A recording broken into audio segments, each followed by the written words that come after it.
Okay, I'm gonna continue where I've been leaving off at, and I'm gonna see if I can brighten some more people, open people more hearts up today, and never hope there is more understanding, more.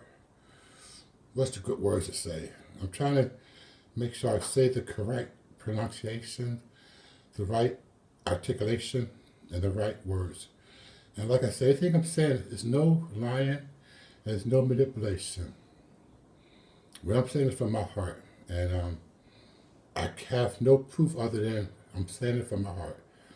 My name is Anthony Wayne Forrest. I was born in 1959. I was born to a family of incest. And what I mean by incest was uncles having sex with nieces and uncles, daughters having sex with sisters and brothers, uncles, fathers. You get the picture. Well, I was raised in that. I was born into that family. And unfortunately, I became a part of that family. But my family will not acknowledge that because they say leave the past in the past, bury the past, and move on with your life. You catch it. All you do is, if you stay in the past, you're stuck in the past. Well, I say that's a lie. My past has made me stronger in ways I could never imagine.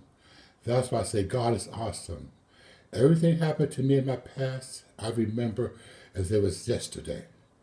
Every individual who tried to screw me in my butt as a child, I remember their names. I'm not going to mention names. They know who they are. Everyone who did it know who they are. And every person I had sex with as a child, I'm not going to mention names, but they know who I did it with. It wasn't by choice, because what was taught to me, I did it back to everybody else because it was taught to me as a child. And when it happened to you, you do it around. But this I will say, when you're in bed and your own mother has sex with your own cousin, and you right there, and you get an erection, and you see this happening, something stays with you for the rest of your life. I'm not saying this to hurt no one, but the truth needs to be heard, people. And I'm sure there's someone out there who has experienced the same thing I experienced, but been afraid to speak out and say something because your family put you down. Your family said, why would you say something like that? You are stupid. You are embarrassing the family. Well, damn it, I don't care about the family being embarrassed. I don't care who gets hurt. It ain't about that. It's about saving people's lives. It's about saving those who got hurt. I got one cousin out there, and I'm sure till this day, she's still hurt.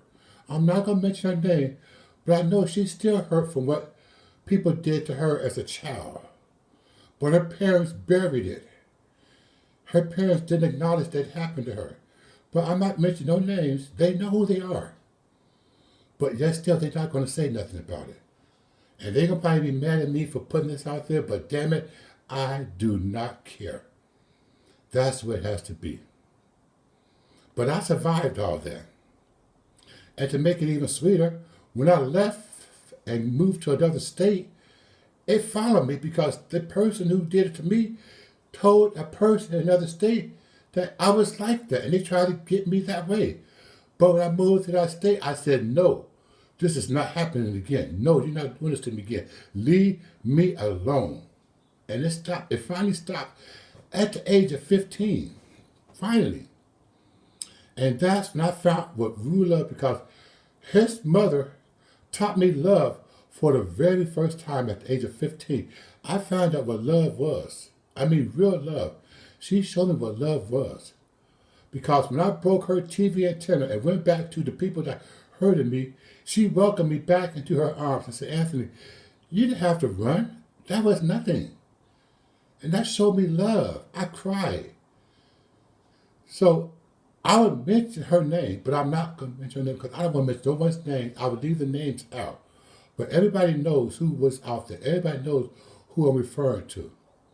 But the life goes on, and I continue to go on this path of selfishness and greed. I manipulate a lot of people in my life. I have hurt a lot of people in my life coming up because of what was done to me. I had a cold heart because it was put into me by my family to have a cold heart. They did not care. It was doggy dog world. And that's the world we live in right now. It's a doggy dog world. No one cares no more. Nobody has no more compassion about nothing. No one cares about how you feel or how you doing anymore or if can I help you with any way. No, it's about what can I take from you? What can I manipulate you out of so I can get what you got? It ain't about what can I give you, it's what can I manipulate you out of? What can I lie to get out of you? And that's the world we live in. That's why I say I am tired of living in a world of lying and manipulation. I'm tired of people trying to take what I get. I have nothing more to take. I have nothing more to take. Nothing. So God has brought me here and put me on a platform that the world don't understand. I'm still trying to understand. I understand. I talked to my favorite aunt the other day, and she shut me down like I was nothing.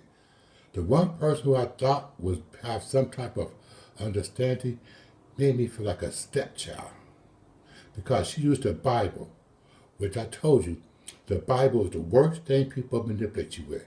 She's quoting scriptures that I don't even care about anymore because I know the Bible is the worst manipulative tool you can use out there to hurt people with. But I'm not going to disrespect Monty. I love her with all my heart. She was only doing what she'd been taught, which my grandfather set her foundation, and she grew what she thought was the best thing to keep her strong, and that she used the Bible. So I love her, and I'm going to always respect her. I would never say nothing bad about her or never say anything against her. She said she'd pray for me. I want her, don't pray for me. Pray for yourself. But I still love her. I didn't say that. I kept it to myself. But as it goes on, like I said, religion is a multi-billion industry, and they use the Bible to manipulate you with it any way they can, form or fashion. It's sad that they do it, but they do it. And all I can say is because of greed. And they say that people have all types of religion, and all religion is nothing but a different cult. When it says it's a cult, they say they are the chosen people who are going to heaven. That's their belief. Let them believe that. But I know in my heart that that's just another cult that they're going to have to answer to God one day. Like I say, Catholic is just another giant cult. Muslims, it's another cult. Buddhism, it's another cult. New Christianity is another cult. It's just another cult that's out there. So you say, well, what is a true religion? No one knows. They can tell you what they believe. They can tell you what they read in the Bible. They can assume what they believe is what they believe. But remember, people, they're reading it from a book that the white man wrote, that they say that came from scripture, that was told the stories that was told to them long time ago, that they believe was what is right. I'm not saying what I'm saying is right or wrong. I'm just saying what God put in my heart, and I'm speaking from my heart, is no lying and no manipulation. I have no proof of anything I'm saying is the right way or the wrong way. I'm just following my heart. But I'm saying this. I'm not trying to ask you for any money. I'm not trying to ask you for any donations. I'm just asking you to open up your heart and look deep in your heart and ask yourself one question. Why are we striving so hard to reach for something that we can't get? Why are we asking somebody for something that they don't know the answer to? Why are we asking a man who don't know the answer to the question? He's giving you an answer out of a book that he don't know the answer to. He's getting answers from a book that was written by a white man. Gutenstein was a European white man back in the 18th century. And before that, remember when they so-called said they burnt all the books and they didn't have no books for 1,000 years, and then all of a sudden new books popped up and they started writing? That I did research. That is true, that happened. But why did that happen? Go back even further. Why was there war? Why did the different countries go take other people's countries, take their countries for them? Why was we going to a different country, taking people's countries? Why? Because of power. It's all about power. Who can be have the most power? So like they say, he discovered America. Christopher Columbus discovered America. He didn't discover America. He would then took it from the Indians. But yet still, history has it that he discovered America. Come on. We know all our history is based on lies.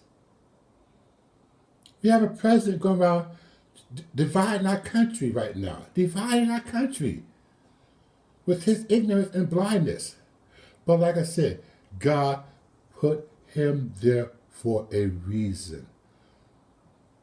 And we may never know the reason, but he's there. And he's just rocking the world. He's shaking up the world. So that's why I really going to say nothing today. I'm just going to sit back and just wait till after I have my heart and lung surgery. But I might not even survive my heart and lung surgery. So I'm going to put this message out now and just, I'll make it sweet and point. I'm not going to go 20 minutes this time because I noticed that my short message got more views than my long message. So I'm just going to say this, people. Ask yourself this. Who's getting richer and who's getting stepped on the most? Who's living a better lifestyle? Billionaires and the religious people, the high religions. TBN is a multi-billion industry. TBN got all kind of people. They just opened a new land called Huckabee. Huckabee now. It's a new industry that's going to be on TBN. They got acres and acres of land. They just opened up to have on TBN. I was channel surfing on Sunday. You got so many different religions on cross TV on Sunday. Why do you have to have religion on Sunday? Church could be every day of the week, but they set aside a day for it to be one day. You can have service every day of the week. It ain't gotta just be Sunday. It can be Monday, Tuesday. You get the picture. All through the week you can serve. You can praise God all day long. But you gotta go Sunday to get dressed up to worship God. You ain't gotta do that, people. Come on. Ask yourself, is it worth it? Is it really worth it? This world is not going to be here much longer because heaven is going to be on earth and people don't even see that they're destroying their own heaven. We are destroying our heaven, people, with our greed and selfishness. It must come to an end. Lying and manipulations are the devil's playground. And you keep on using it day after day, and you make up excuses why you use it. You make up excuses why you want to do it. So keep on doing it. And I'm just going to keep on doing what I believe is right. I'm going to follow my heart. And one thing my auntie told me that stuck to my heart. She said, Anthony, you're a fixer. And I am a fixer. God made me here to fix this world. And damn nabbit, I'm going to fix this world or I'm going to die trying. So all you people out there have a God blessful day. I love you with all my heart. And Mr. Fixer is here to fix this world. So be blessed, be awesome, because God is awesome. I love you with my heart, and I'll see you soon.